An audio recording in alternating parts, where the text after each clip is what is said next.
Hey, hello everybody. Welcome back to the channel where we talk about stuff. Don't forget, if you are looking to secure and keep your cryptocurrency safe, there's a link to Ledger in the description below. I do not work for Ledger, but I am an affiliate, thus the affiliate link. One of two things is about to happen. There seems to be no in between. I haven't seen anything in between either one of these. It's either going to be crazy or going to be absolute insanity. This is not a joke. You've been paying attention to all the news that's been going on and the expectations of the market. If you somehow missed out, the average Joe is expecting a $250,000 Bitcoin. The middle Joe is expecting, as states and countries accumulate Bitcoin and the ETFs buy more Bitcoin, and I like saying Bitcoin, that we're gonna hit a $500,000 coin sometime this year. It gets a lot more extreme when you get to around like the $800,000 Bitcoin. Those are the people who think that like this is like it, like it's over, like there's no more like going back from whence we came. Is that Bitcoin's going to go completely manic and it's basically going to happen forever. So, one side of the equation says the bull market will continue as normal. We'll see some ups and some downs. We'll get to $250,000 the end of the year. Bitcoin slides back down. Then we wait for 2028 to happen again. The next halving, Bitcoin's price goes back up. Got it. The other side says you remember a couple of months ago, we were talking about the end of cycles. For those of you who don't know, every 4 years, Bitcoin has a cycle. Surprised, right? Well, basically, the other side believes that cycles are kind of over because of the mega introduction of companies and institutions who've moved into this space. The idea would then be, you've seen it, every time we've had a dip in price, those orders quickly get filled and the price moves back up.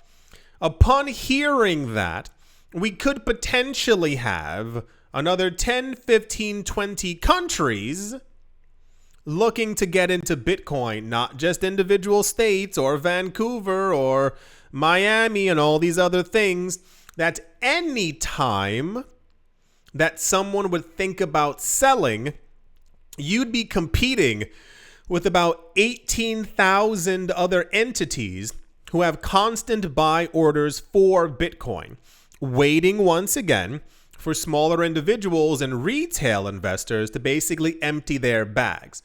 Bitcoin's at 340. That's really cool. I'm going to take some out to take a profit. All my coins are gone. Because an institution immediately bought those coins up. And when you thought there was going to be a dip, Bitcoin just moves back up again. So, entering the ring is another analyst who believes that everything has changed and will continue to change. He made a number of predictions, and we're currently at one of them. He had multiple stages as to where he thought the market was going to go, starting in November. He said Bitcoin goes up. Stage 2 was meme coins join, altcoins. He thought that by the time we got to near $110,000, there would be a flush out back into around $90,000, which also happened. Next stage, he says mania continues, and then we have the actual inauguration, which he thought there would be like a slight sell-off for, because people always like to do stuff with their monies. He said the next stages is more movement up until the middle of April. He thinks that we're going to see a massive slowdown around tax season within the United States, and that after that's done, we're going to see another leg up. But he says something interesting about all these legs up. This guy doesn't think that the move-ups are going to be manic. Like, oh my gosh, what's going on? Like, completely crazy on all over the place. Because he thinks that the cycles have been broken. He thinks that every time the prices go up, they'll fall down a bit and then basically kind of continue up forever. He's calling it his own self-fulfilling prophecy, but he thinks that it's going to happen. He said he doesn't think, I think his name is Alex Kruger, if I'm not mistaken. He said, we've heard about him before, multiple other times. He doesn't think that there will actually be a top. He doesn't think it's going to go to 250 and then back down.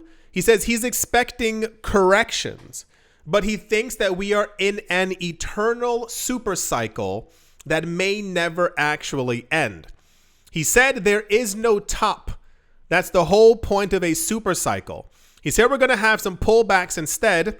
This goes on for as long as equities go on. The 4-year cycle is done. This applies to Bitcoin, but not for altcoins. He says any massive correction that we might see in the market is going to push down the value of altcoins. Here's the Bitcoin maximalist in him coming out. People think that over the coming years, you know how like we always see Bitcoin's dominance drop during the course of a bull run, and then altcoins kind of like take it over, and there's like a weird momentum that takes place between them. He thinks that hear me out here, any drops that we might see in price will just be to flush out more people from the market, for whales to accumulate, and for the valuations of altcoins to continuously be pushed down. You might have noticed whenever we have Bitcoin dropping by 3%, a lot of the altcoins were dropping by 12 and 15 and 22%. He thinks, and many other Bitcoin analysts as well, think that these are done on purpose. They think that people are doing them in order to flush liquidity and money out of those coins while maintaining Bitcoin dominance, so that people kind of see over multiple years that their altcoins didn't perform well comparative to Bitcoin, how they thought they would, and that money will then flow into Bitcoin instead. People sell off their altcoins and move it into Bitcoin. This is very similar to the idea of gold. People think that this is the year where people begin to realize that gold isn't that great of an investment. This is not us having a Bitcoin v gold conversation, but Bitcoin has outperformed gold by millions of percent, not a fake number, since 2010. And the idea is that when Bitcoin goes above $800,000 per coin, it will have completely eclipsed the gold market cap, and people will go, gold performed, but not as well as Bitcoin. I'm going to sell off some gold and push it into Bitcoin. Bitcoin's price goes up, gold's price goes down, and then the cycle, in that sense, kind of continues forever. This is the first person I'm seeing say anything remotely negative as far as like prices dropping. Every other analyst believes that we are on the train to awesome sauce, that we will probably see a slowdown around summertime, as we normally do in this market. Summer tends to be great, but it's also like a bit of a lull. So we're seeing like smaller percentage rising until we actually end up getting to the October, November, December. But a lot of Bitcoin maximalists do think that cycles are completely done for, that we're not going to see them. And I think this will only strengthen this narrative a lot further if by March we actually end up seeing and hearing other countries adopting Bitcoin. I think it's going to be a really big thing. For those of you who missed it as well, there was also a country who recently just they announced that they're also accumulating Ethereum and Binance coin as a reserve for their country as well. I know. Very, very weird times that we currently have. Yeah. I don't think cycles are over, but I think cycles as we know them are completely done for. Any time in the last year that we've seen any selling, 8 hours later, that price has already come back and those coins are gone. They're in the hands of wealthy people who transfer them into wallets that have no outgoing transactions. So, yeah. I think that's going to do it for this video. I do hope that you've all enjoyed. Hope you all are having a great day, morning, afternoon, evening, wherever you are, wherever the heck you might be. I do hope it's absolutely fantastic. Thank you all once again for watching, listening, liking, commenting, and supporting. And I will most certainly be talking to you all soon. See you.